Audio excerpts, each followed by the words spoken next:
Good Friday. Wait, is it literally Good Friday Day? It is Good Friday. Do you guys know what Good Friday is? You probably know that you get a couple days off from work or school. But it is Good Friday, and then it is Easter Sunday. So it's a good weekend. Yes. We'll have some adventures this weekend. But today is a work day, even on Good Friday. It's a Good Friday for work. Yes, we are going to El Budo, the Dusty Butt. AKA our office, our co-working space, the place where the magic happens. Yes.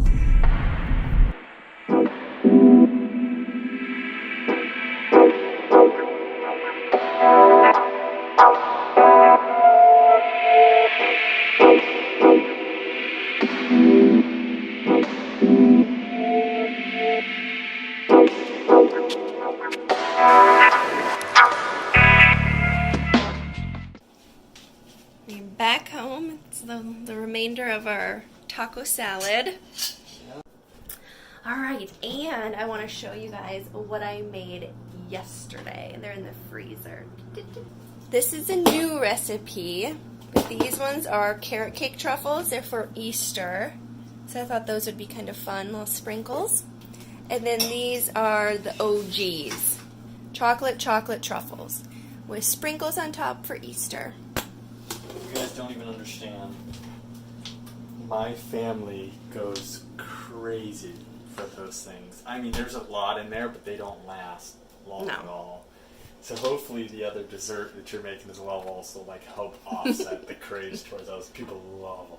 Can't take all the credit. I found the recipe on Pinterest a couple years ago and started making them. They're really fun. It's a simple recipe. It's super tedious to do it. It's because you have to roll all the balls by hand because I don't actually have a scooper thing that would probably do it perfectly. And then you have to melt the chocolate, hand dip, all that sort of stuff. But they're seriously delicious. I've made them for my family, for Josh's family, even for extended family too, and everybody loves them because who doesn't like chocolate dipped in chocolate?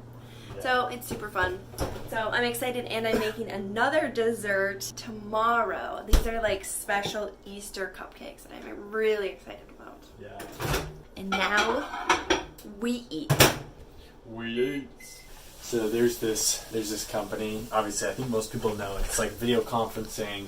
It's becoming more and more popular. It's called Zoom, and they're printing money. They just IPO'd. They're extremely profitable. They're doing well, really well.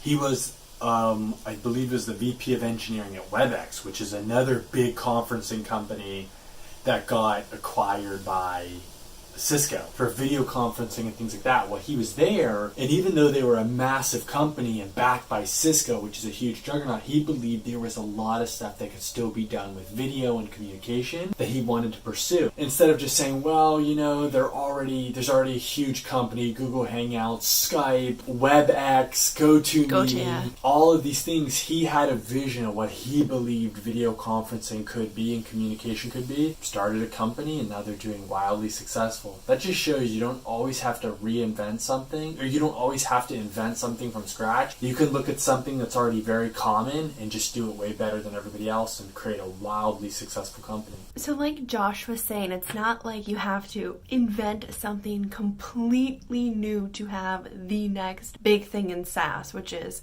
software as a service. A lot of times if you are going out to build an application, let's take what Josh and them are building.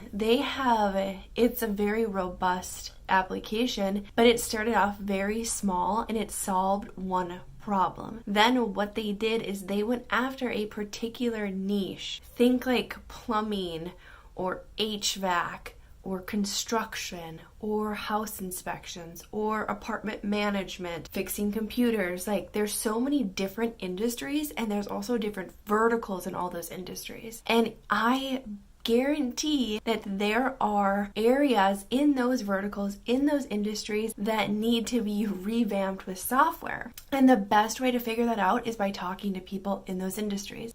how DocSpace and how their company got started was they got reached out to build a custom application. And what ended up happening is they did a bunch of investigative work, and I got to help with that, which was really cool. But I literally would spend hours every single day talking with people in the industry, understanding their pain points. And so a lot of times people are like, oh, I'm going to build the next Facebook, or, you know, these big things, but those big things can actually happen in smaller industries and really, really, really impact people for the better. Because software is there to help people. It's there to make people's jobs easier. And that's what our mission should be as programmers when we're going out and building these applications.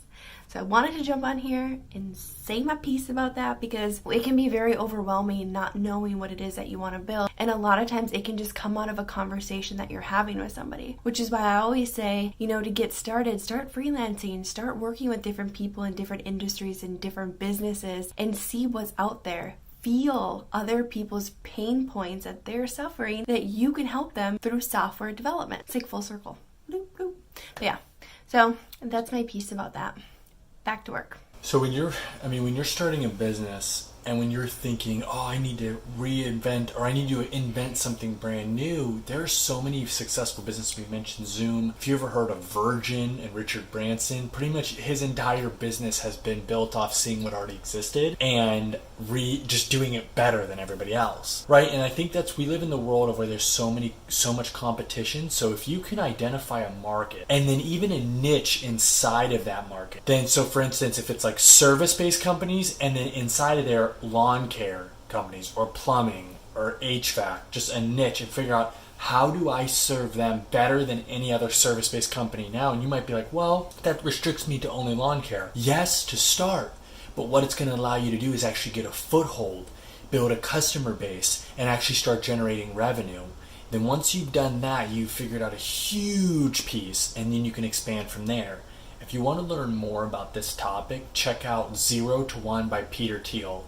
It's all about creating a monopoly in a mini industry and expanding from that stronghold. So definitely check it out. I highly recommend it, and it's a great way if you're limited on resources, maybe even bootstrapping, and you want to take on a market, but you don't have the resources to take on the whole world yet. Start small. Generally the smartest thing to do in the early days. All right, we hope that was helpful. Yep, it's something we've done, and it's helped us stay in business bootstrap for a few years now. And so, yeah, you're coming up on 3 years? I don't know, 2 years. Yeah, 2 years. Still, 2 years, that's pretty dope. 2 years. Of employing multiple people. Yeah, a team with everybody's getting paid, and so it's great to dream big. I dream big. Josh dreams big. That's something why we get along really well. But we also know that you start small. You don't just, shoot to the moon. Yeah, and you always read it. You think that's how it works until you get into it, and then you have to learn the beauty and the reality, embrace it, and buckle in and just take the journey, right? Mm-hmm. And so that's also why finding a niche, not trying to go after everything, even though going after everything sounds very exciting, it's very exhausting when you have very limited resources and you won't even make a dent. Mm-hmm. It's like shooting a BB gun at a castle, right? It might nick off a tiny little chunk of stone, but it doesn't do anything, right? You want to shoot a BB gun at a sandcastle, right? A tiny little one on a beach, because when you blast, you actually make an impact. So you got to do what you can with the resources you have. And in the early days, your resources are limited, so you have to be very targeted with them. 100%. Good analogy. All right, you guys. If you like this video, boop, boop, boop, boop, boop. Give it a thumbs up, please. And, of course, subscribe to our channel below. And we will see you tomorrow. See you guys.